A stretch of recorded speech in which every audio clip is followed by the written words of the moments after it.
আমি আজকে তোমাদের সামনে আলোচনা করব পারফেক্ট সংখ্যা বা নিখুঁত সংখ্যা।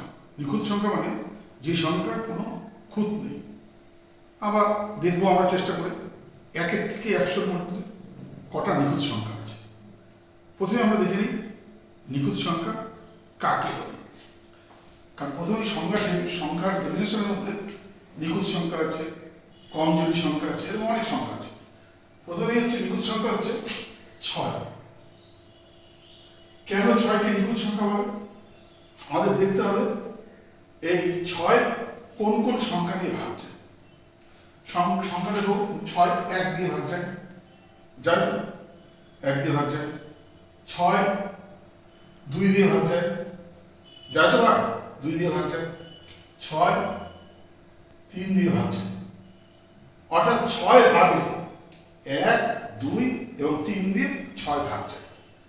অর্থাৎ আবার দেখো এই 1 2 যোগ 3,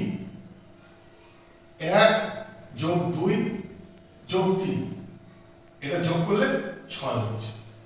যদি এরকম হয় যে যেই সংখ্যাগুলো দিয়ে বিভাজ্য সংখ্যাটা, সেই সংখ্যাগুলো যোগ করলে মূল সংখ্যাটা পাওয়া যায়, তাহলে সেই সংখ্যাকে পারফেক্ট সংখ্যা বা নিখুঁত সংখ্যা বলি। 6 এরকম একটা নিখুঁত সংখ্যা। আমরা পরে আরেকটা সংখ্যা দেখি। পরে আরেকটা সংখ্যা হচ্ছে 28, 28 কে দিচ্ছি।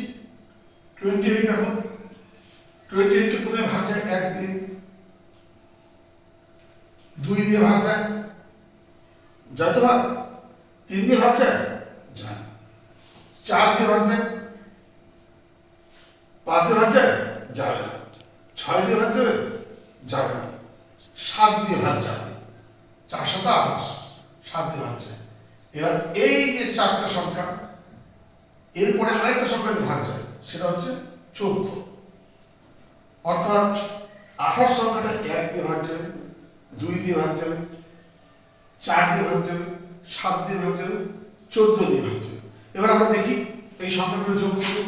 1 যোগ 2 যোগ 4 যোগ 7 যোগ 14, তাকে যোগ করলে 28 হচ্ছে। অর্থাৎ এটা একটা পারফেক্ট সংখ্যা। ঠিক একইভাবে 1 থেকে 100 পর্যন্ত যদি আরো খোঁজ করো, আর কোনো পারফেক্ট সংখ্যা পাবে না।